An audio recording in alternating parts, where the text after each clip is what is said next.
Our top story tonight: no survivors in yesterday's factory blast at an explosive plant in rural Tennessee.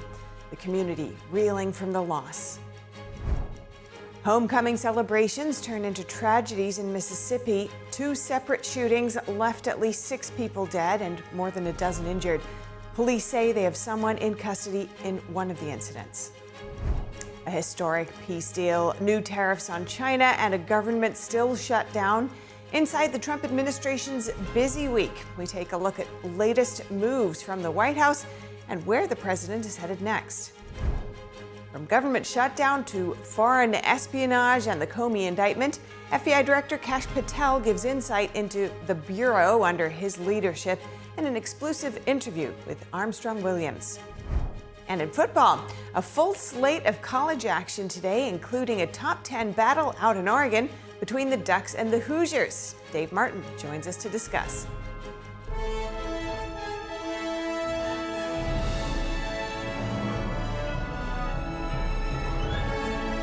This is NTD Evening News, live from our global headquarters in New York City. Thank you for joining us tonight. I'm Stephanie Cox in for Arlene Richards. We begin with an update on that devastating blast at an explosives plant in rural Tennessee. The local sheriff in Humphreys County said yesterday's blast left no survivors. That was confirmed after 300 first responders scoured the remains at the site. Here's Sheriff Chris Davis. I can tell you that we've had more than probably 300 people. That's done very delicate, very methodical things inside the scene. And at this time, we have recovered no survivors. Again,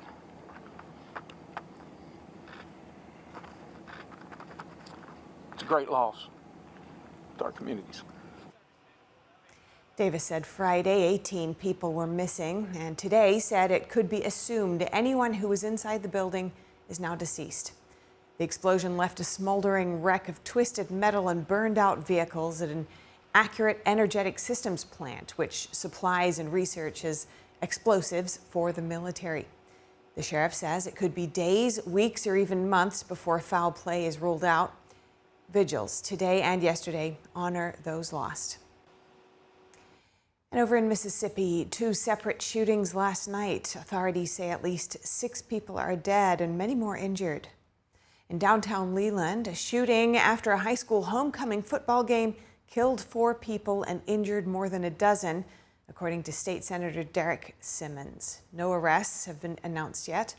Meanwhile, in Heidelberg, police are investigating a shooting at the town's high school campus during a Friday night homecoming game.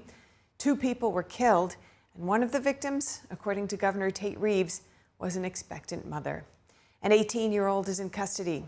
Governor Reeves says the state is assisting the investigation and will give updates when available.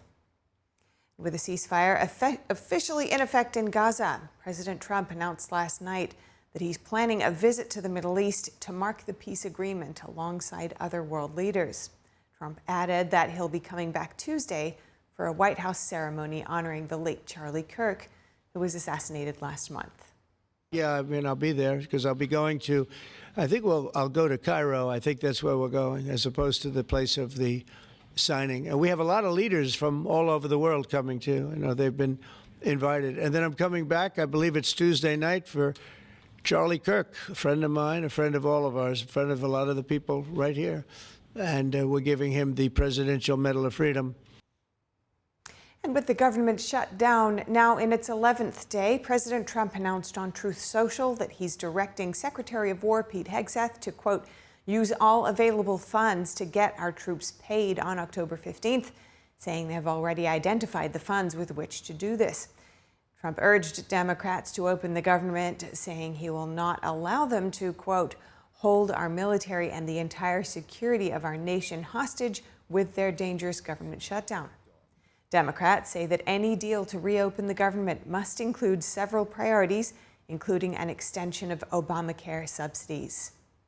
And President Trump announced on Friday that the U.S. will be imposing a new 100% tariff on China, starting November 1st. That's after China hiked up restrictions on rare earth exports, a move that Trump calls a moral disgrace. NTD's Washington correspondent Jack Bradley has that story. President Trump announcing that China will pay an added 100% tariff on top of what they're currently paying to the U.S. That's as he's calling out the CCP for being very hostile and sinister with their new export controls on rare earth elements. On Truth Social, Trump wrote, starting on November 1st, 2025 or sooner, depending on any further actions or changes taken by China, the United States of America will impose a tariff of 100% on China over and above any tariff that they are currently paying. Also on November 1st, we will impose export controls on any and all critical software. This would bring tariffs on China up to 130%, 10% reciprocal tariff, 20% tariff due to China's fentanyl crisis, and now this latest 100% tariff. It's because the CCP is announcing new restrictions on exporting rare earth elements and other materials, which are used to make electronics from iPhones to missile defense systems, and the U.S. heavily relies on rare earths, of which China has an abundant supply. That was out of the blue, right? Out of the blue, they came up with this whole import-export concept, and nobody knew anything about it. So this is not something that I, instigated. This was just a response to something that they did, and they didn't really aim it at us. They aimed it at the whole world. President Trump wrote on Truth Social, some very strange things are happening in China. They're becoming very hostile and sending letters to countries throughout the world that they want to impose export controls on each and every element of production having to do with rare earths and virtually anything else they can think of, even if it's not manufactured in China. This comes as the firings of federal workers are underway. The Director of Office of Management and Budget, Russ Vought, posted on X saying the RIF's reduction in force have begun. Congress has continually failed to pass a budget bill resulting in this shutdown, and with a shutdown, the president is granted the authority to decide what gets funded. President Trump has promised to use this as an opportunity to cut wasteful spending, targeting specifically Democrat programs and the people they employ.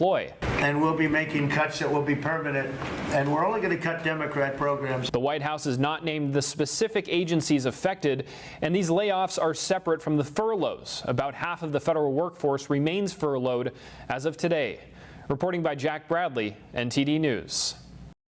Thanks to Jack for that report. And as President Trump vows to impose sweeping tariffs on China, the regime's malign practices are once again in the spotlight.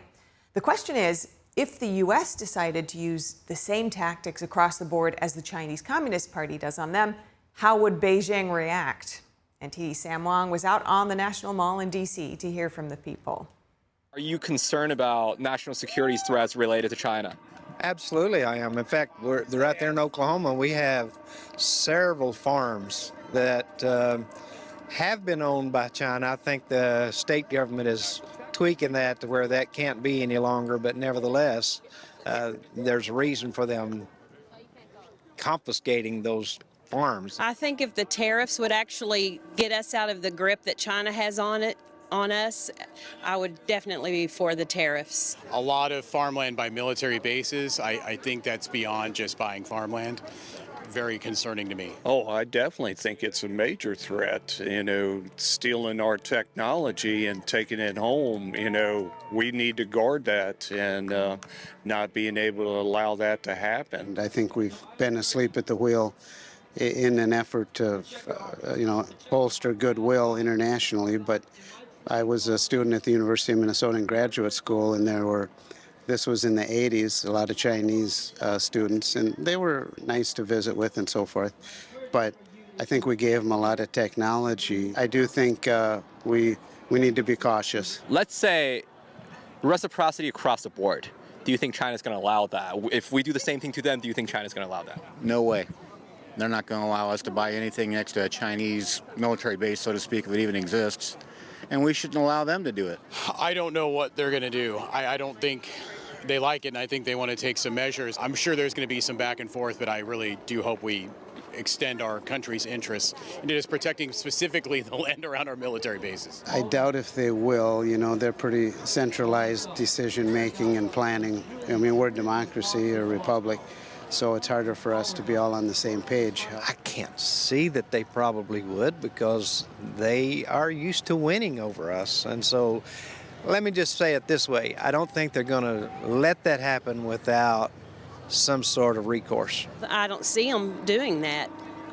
They've never really stood up to any demands from anyone. They've pretty much done what they've wanted to do, and everybody else has just took it.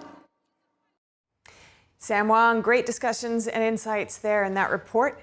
From a historic Middle East peace deal to new operations targeting crime in U.S. cities, the Trump administration has been active on multiple fronts. Next, we have NTD's Daniel Monahan with your White House Week in Review. President Trump brokered a ceasefire between Israel and Hamas, a deal that will see all hostages finally freed. What do you guys have to say to President Trump? Thank you.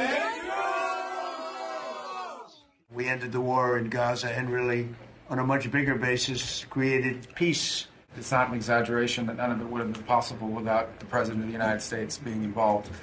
Many around the world, from global leaders to outlets like the Washington Post, called for Trump to receive the Nobel Peace Prize. I've stopped 8 wars, so that's never happened before, but they'll have to do what they do. Former House Speaker Newt Gingrich praised Trump's role as an amazing orchestration, speaking on Fox News. I think President Trump is now moving into being a world figure in the sense that President Franklin Roosevelt and Prime Minister Winston Churchill were. On Tuesday, President Trump welcomed Canadian Prime Minister Mark Carney to the White House for his second visit in 5 months. Trump called Carney a great man and tough negotiator. So then what's holding things up? If he's a great man and you want to do a deal with Canada, why aren't you? Because I want to be a great man, too. The president also issued proclamations for Leif Erikson Day and Columbus Day, celebrating the explorers who helped shape American heritage. He's sailed his 3 ships, the Nina, the Pinta, and the Santa Maria, across the Atlantic Ocean. At the White House, Trump hosted a roundtable on Antifa, which he recently designated as a domestic terrorist organization. We are following the money. Money never lies. And that's what it's going to take to bring down this network of organized criminal thugs, gangbangers, and yes, domestic terrorists. So we're going to be looking very strongly at the people that are funding these operations. These are not people that write out their signs in a basement that believe in something. These are paid anarchists. Meanwhile, National Guard troops rolled into Chicago this week. We've launched a historic campaign to take back our nation from the gangs and the street criminals, violent repeat offenders, illegal alien lawbreakers. Illinois Governor J.B. Pritzker and Chicago officials have filed a federal lawsuit challenging the deployment. They're carrying long guns, automatic weapons. They're coming to downtown Chicago, Michigan Avenue. What is the purpose of that? A federal judge on Friday said she will temporarily block the deployment. The government shutdown continued this week. We'll be making cuts that will be permanent, and we're only going to cut Democrat programs, I hate to tell you. Each day, our case to fix health care and end the shutdown gets better and better, stronger and stronger. And President Trump met with Finnish President Alexander Stubb at the White House. I want to congratulate you for what we have seen in the past 24 hours in Gaza. Thank you. I think it's a historic deal. This is what diplomacy is at its best. The two leaders finalized a deal for the Coast Guard to acquire up to 11 Arctic icebreakers. Finland will build 4 ships, while U.S. shipyards will construct 7 more, creating billions in investment and thousands of skilled trade jobs for Americans. Meanwhile, Attorney General Pam Bondi reported over 560 arrests and around 145 illegal guns seized in operations in Memphis, saying that just getting one child rapist off the street made the whole operation worth it. Daniel Monahan, NTD News. Thank you, Daniel. Next, former President Joe Biden has started on radiation therapy and hormones as part of his treatment for prostate cancer. He was diagnosed in May. His team says the illness is aggressive but hormone sensitive, meaning it's likely to respond to treatment. We wish him a speedy recovery. And coming up, FBI Director Kash Patel opens up on the government shutdown, the Comey fallout, and January 6th, in an exclusive interview with Armstrong Williams. That and more when we come back.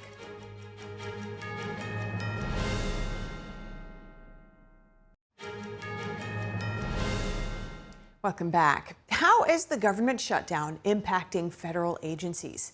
What's the most significant counterintelligence threat facing the nation?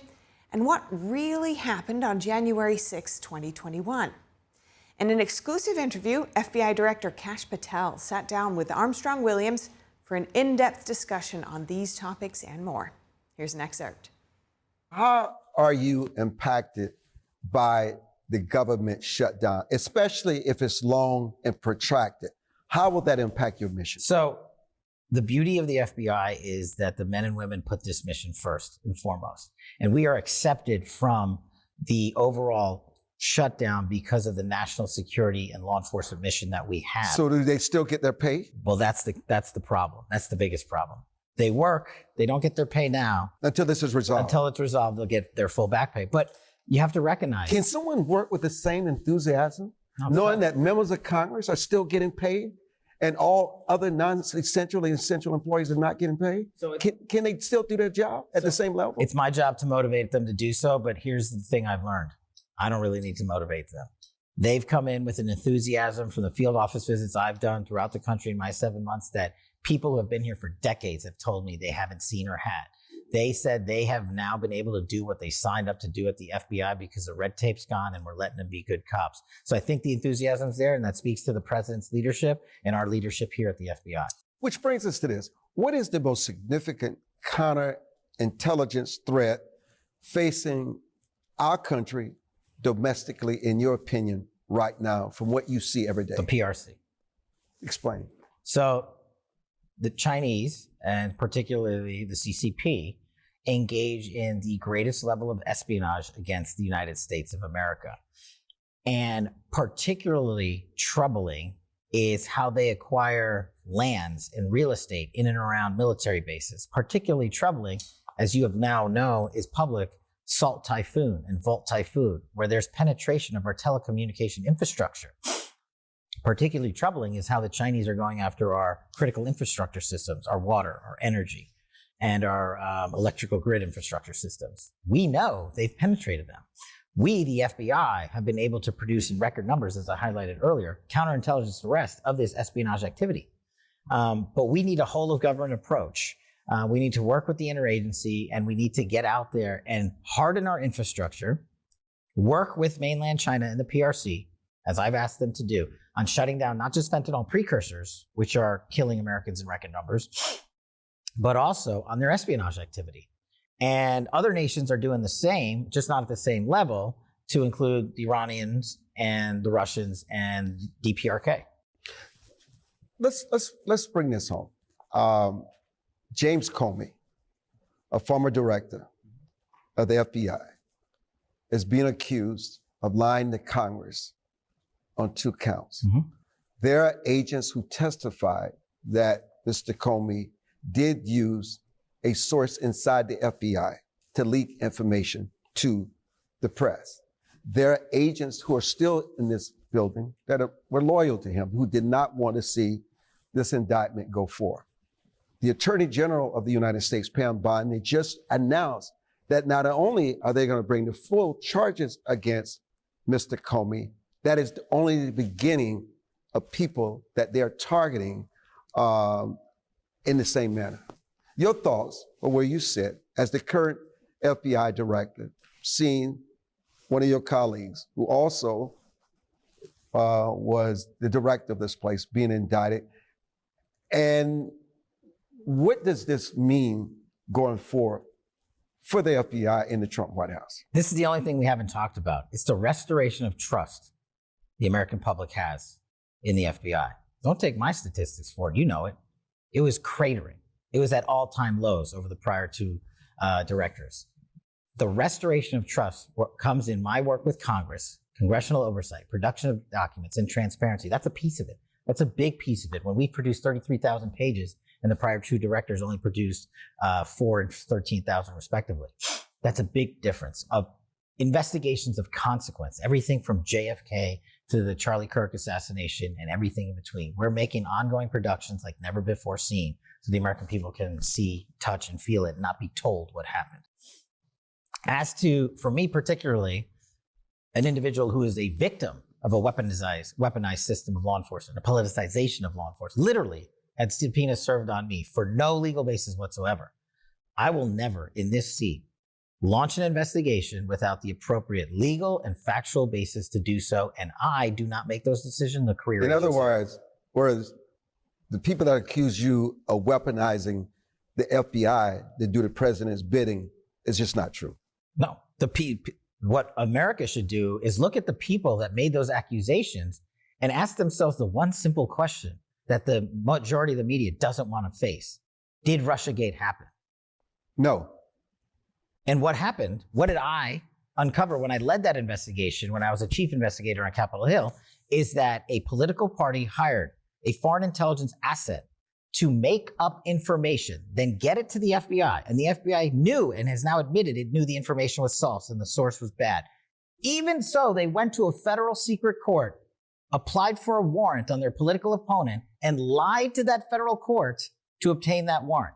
If you can't come to terms with that, then you have no opinion or basis to stand on to attack our integrity and the leadership I have at the FBI.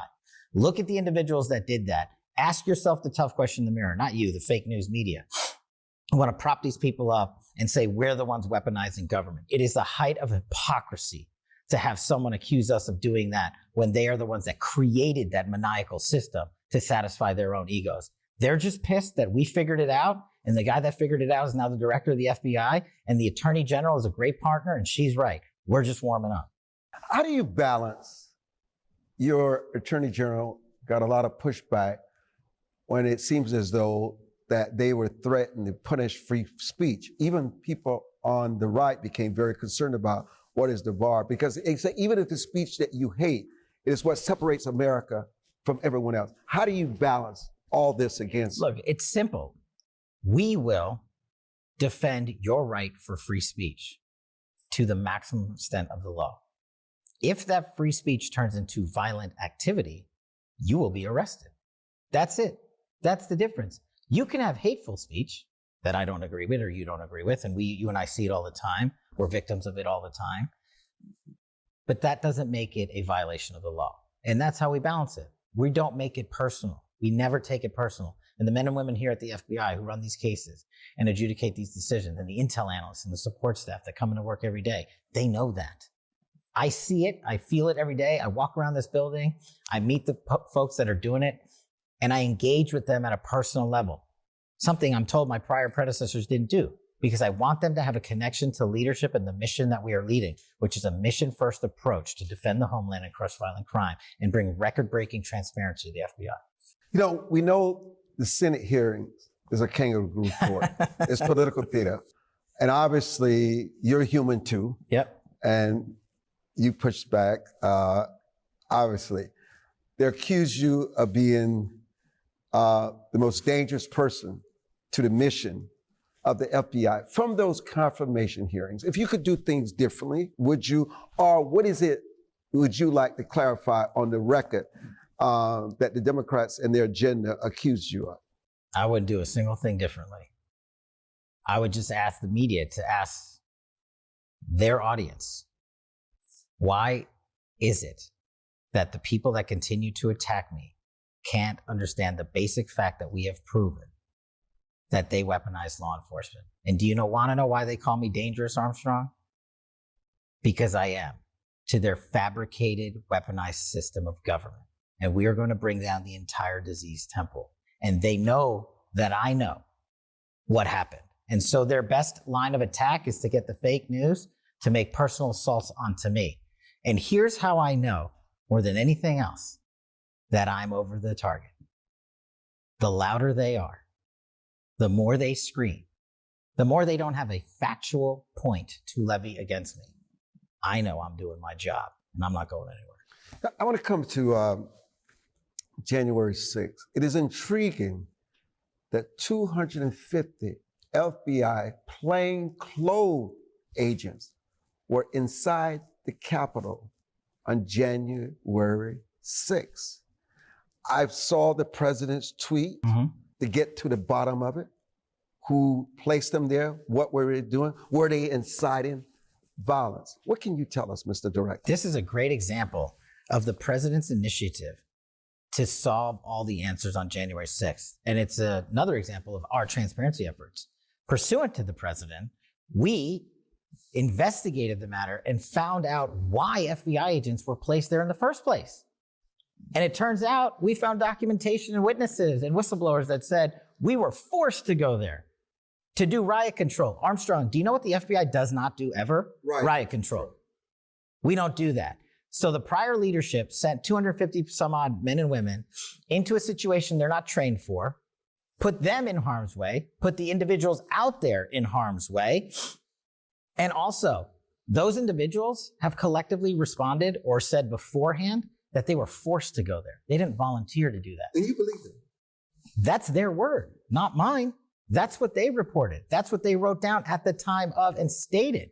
And we made those productions of Congress, which is the only reason you know it, because I'm the only director that's willing to work with Congress to get this information out there. And so I think we are in a better position than we have ever been in terms of transparency because of President Trump's initiative to be that way, but also to fully investigate matters of great public importance like January 6th. And we're going to continue on all of those matters while we execute the mission of safeguarding this country. And that's the thing I want people to take away the most.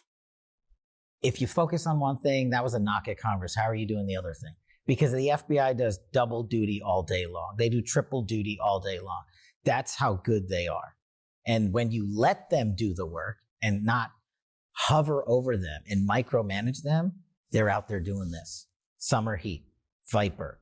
They're doing Operation Not Forgotten, things we haven't even talked about, tribal land law enforcement in record numbers, seeking and finding international terrorists in numbers that we've never seen before. This is what they're doing all day long. In Congress, or at least some of the people in Congress, don't want to hear about the successes of this FBI because they're the ones that participated in building a corrupt FBI. You can watch this full episode of the Armstrong-Williams Show on NTD or epochtv.com.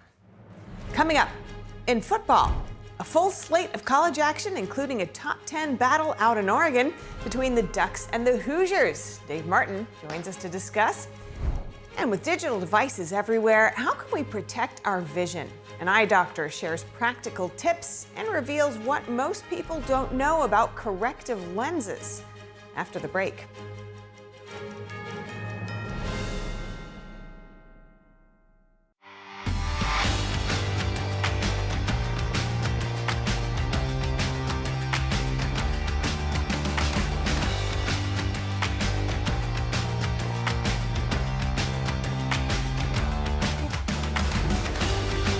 And now for your sports news, we're joined by NTD's Dave Martin. Dave, so much going on right now. Let's start with college football. We had some big games already, especially the Big Ten and the SEC. Where are we right now? Yeah, we've had, well, obviously two big games this afternoon already finished. Number 8, Alabama won at number 14, Missouri, 27-24. They kind of had to hold on to win this one.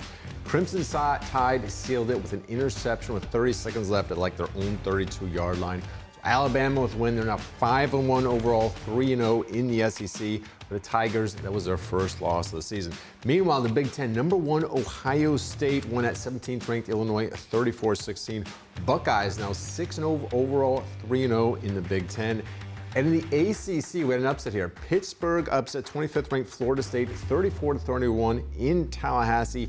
This is a third straight loss for Florida State. Now, this is the team that beat Alabama in the opener way back in August. Now, going on right now, we got two big games going on right now. Number 3, Oregon, again, hosting number 7, Indiana. This game is now tied at 20 early in the fourth. And we've got the Red River rivalry, Texas, unranked Texas against number 6, Oklahoma. Texas, though, with the lead 13-6 right now. Tonight, guess what? We got more games on here, Steph. Oh, gosh. Michigan ranked 15th there at USC. Both teams have just one loss in that one. Then we got a trio of SEC games. Florida at number 5, Texas A&M. Number 10, Georgia is at Auburn, and South Carolina is at number 11, LSU. So I've got a busy night ahead. I was going to say, how do you get any sleep? It's going to be a long night on the couch. Right. I'll tell you that. But it sounds fun. Okay, so let's look at baseball news because Seattle advanced to the ALCS last night thanks to a marathon 15-inning 3-2 win over Detroit. That lasted nearly 5 hours. I mean, that was such an incredible game. I don't think the fans in Seattle sat down the entire 5-hour game. And it was high leverage inning after high leverage inning. At no time did either team have a lead of more than 1 run. I mean, Seattle tied it at 2 in the bottom of the 7th. And then it would be tied for like 3 hours in real time before they finally won in the 15th. Meanwhile, both teams had numerous opportunities to score, but just couldn't. I mean, the Mariners had first and second in the bottom of the 12th and the 13th. Couldn't score in either one. Finally, in the bottom of the 15th, I thought after that Detroit would surely win. But then finally, in the bottom of the 15th, Seattle first and second, again no outs. This time they got a run, and that was it. You almost forgot what Detroit starting pitcher Tarek Skubal did. 6 innings pitched to start the game. He struck out 13 batters, gave up just 1 run. At one point, he struck out 7 straight batters. That is a playoff record, but his team ended up losing. So the Mariners now advance to the ALCS. They will face the Toronto Blue Jays starting on Sunday. All right, well, let's look next at the National League playoffs because the Cubs and the Brewers will be playing a winner-take-all Game 5 tonight in Milwaukee. Yeah, Chicago versus Milwaukee. Cubs will start Drew Pomeranz on the mound, who's normally a reliever. Brewers were undecided last I saw, probably on who's starting. That might signal, I think, both teams are actually going to have like a bullpen game. You're just going to see a whole bunch of relievers going in there. But Milwaukee's best option out of the bullpen, I think that Jacob Mizrowski. Now, he is that rookie who made the All-Star team after just a few starts earlier this summer. He's had kind of an up and down season ever since, though. He was very good in Game 2 when he scored 3 scoreless innings.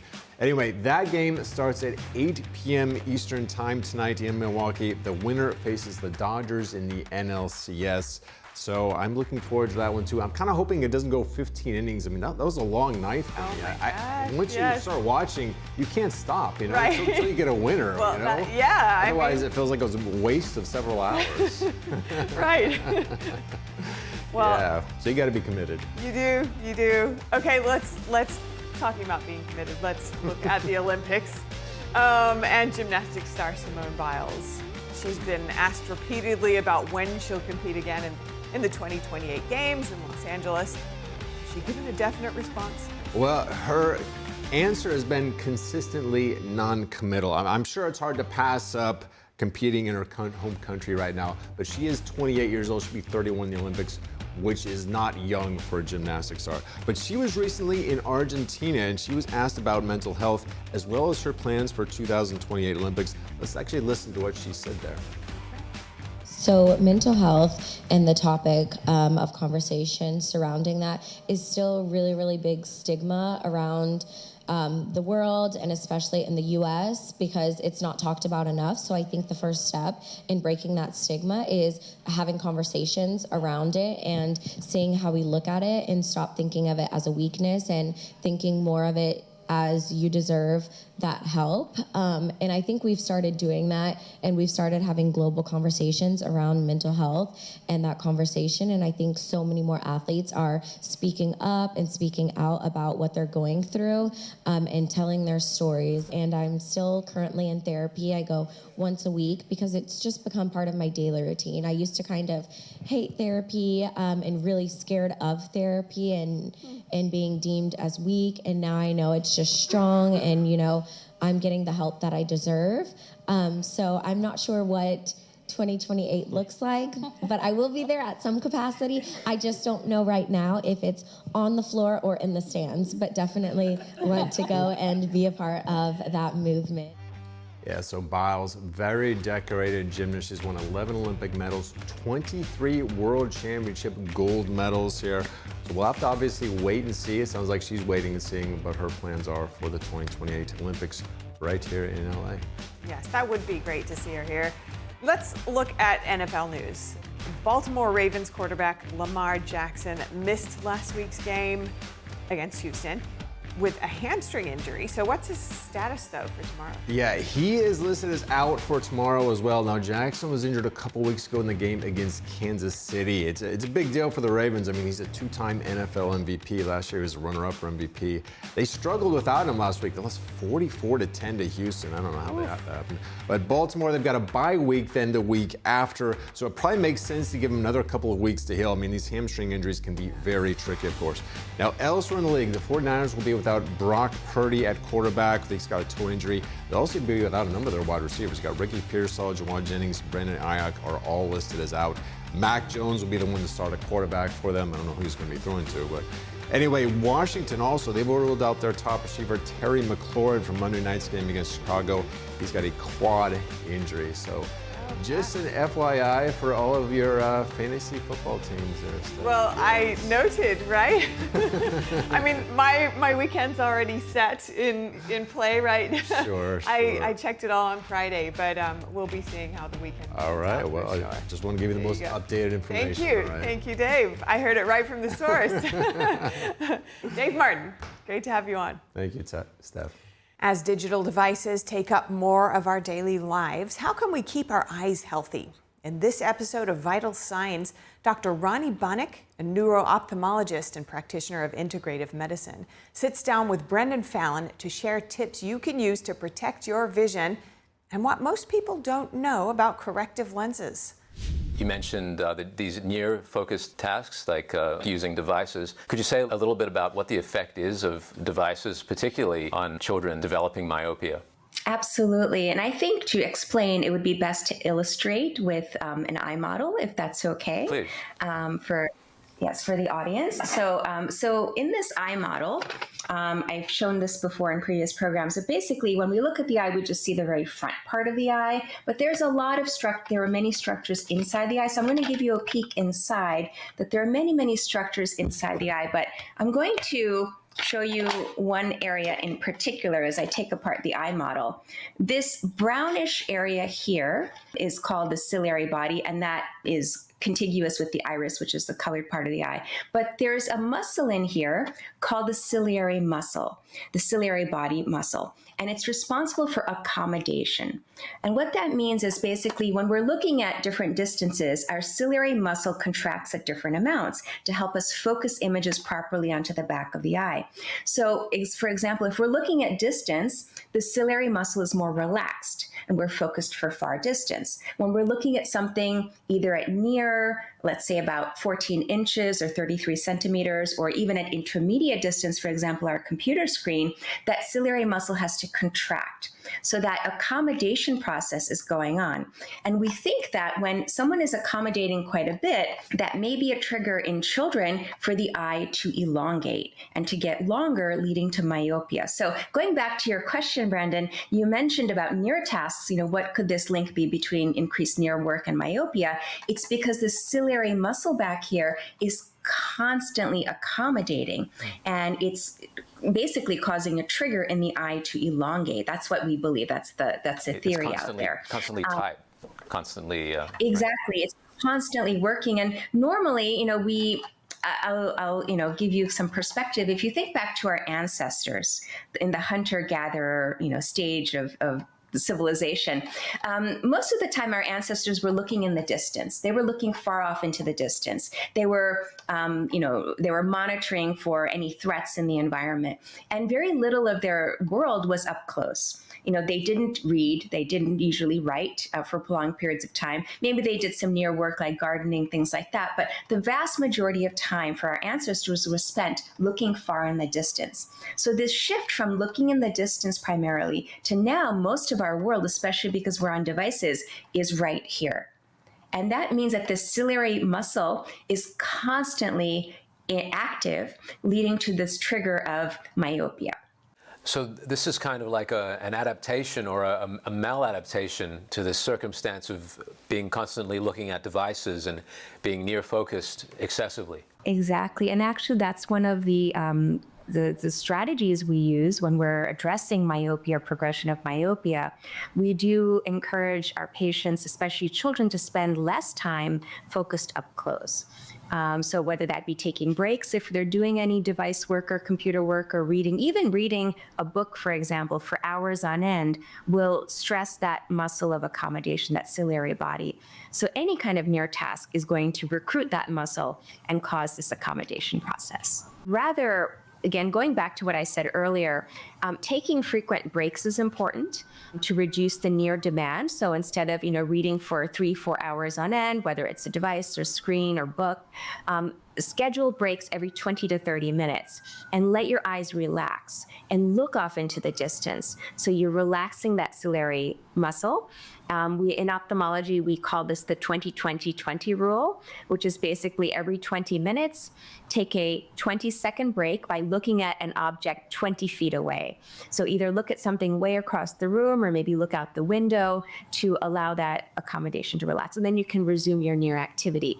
The other thing that I think is really important, and perhaps a lot of people in the public are not aware of this, is that if someone is myopic, let's say their prescription, myopia is basically a prescription that's in the minus range. So -1, -5, -10.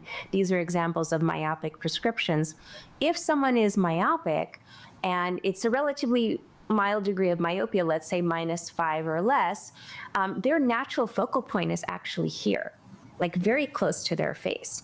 So if they're wearing their glasses or contacts for reading, that's really not necessary because they're naturally able to focus here. So I always tell parents of children who are myopic in that range of again, up to -5, that the children should take off their glasses for reading. Because what's happening is the glasses are prescribed for distance. And the child's wearing the glasses, and then they look from distance, and now they're reading wearing those that distance prescription. That ciliary muscle has to work even harder to help them focus. So basically, it's really, really important for parents to realize this, that if a child is prescribed myopic correction, wear it mainly for distance and try to avoid them wearing the glasses or contacts for reading or computer use. Following on from that, Dr. Bannock, I understand that there's this circumstance where a person over a period of time will be repeatedly assessed and have their correction for their glasses raised, but that this isn't necessarily needed and that this can actually progress their myopia. Could you speak a little bit about that? Yes, and actually, I've had that experience myself. I've lived through that experience. To see that full interview and others on how to optimize health, go to ept.ms/vital signs. Vital Signs offers general health information not intended as medical diagnosis or advice. Please consult your doctor before undertaking a new health regimen. Brendan Fallon there. Next, coming up, a new documentary examining censorship in America, premiering in Washington, D.C. We'll hear from interviewees featured in the film about why it's important for people to pay attention. And Academy Award-winning actress Diane Keaton has died at the age of 79. She's best known for roles in movies like Annie Hall, The First Wives Club, Something's Gotta Give, and The Godfather. A look back at her legacy when we come back.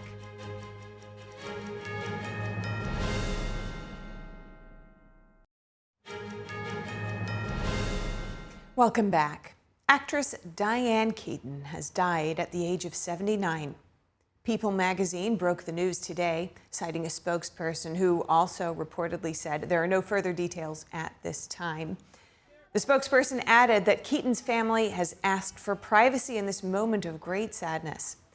Born Diane Hall in Los Angeles on January 5th, 1946, Keaton was the oldest of 4 children. She adopted her mother's maiden name to avoid confusion with another actress with the same moniker. Keaton rose to fame in the 1970s after starring in the Godfather trilogy. She's also known for films such as The First Wives Club, Something's Gotta Give, and Father of the Bride. Keaton appeared in more than 60 films, including 8 with director Woody Allen, and she won an Oscar for Best Actress for 1977's Annie Hall. She was also known for her personal style that favored androgynous looks, turtleneck sweaters, and her trademark hats. Despite her well-publicized romances, Keaton never married. She's survived by her 2 children, daughter Dexter and son Duke, both of whom she adopted in her 50s. And an independent documentary exploring the attack on free speech making its debut in the nation's capital. NTD's Sam Wang has more on the screening of God Complex, the rise of America's censorship machine. On Thursday, a new independent documentary titled God Complex was screened at the Burke Theater in Washington, D.C. Produced by Big Picture Originals, the film delves into how powerful institutions work with big tech companies to control narratives online. It explores censorship in America and explains why it considers the issue significant. If you're going to build a society that's going to allow freedom and opportunity and prosperity and security and happiness for its citizens, this movie provides the cornerstone, in my opinion. In many ways, I'm just so glad they made this movie to educate American people that people know that you have no freedom under communism, but they are losing freedom here. I pulled in. Produced by Big Picture Originals, the film delves into how powerful institutions work with big tech companies to control narratives online. It explores censorship in America and explains why it considers the issue significant. The censorship industrial complex is the set of institutions that range from government, private sector, civil society, and media that all shape the distribution of news and information on social media. Once you get into the business of having a government tell people what they can't say, there's almost never a case where that turns back. The film also traces the source of censorship and control of information to despotic regimes like the Chinese Communist Party. Those who survived tyranny said they're seeing a recurring pattern. What's happening in China is they control everything. I remember if you say something wrong, someone reported you, and the police will come and get you physically. But now they just control it through the app. You can have access to your money in the bank. You can buy train ticket. You can't send your children to whatever college. It's just everything is controlled. You don't even have to see a policeman. God Complex premieres on October 16th, and it will be available to watch online for free. Sam Wang, NTD News, Washington, D.C. Thank you so much for tuning in. I'm Stephanie Cox. Have a good night.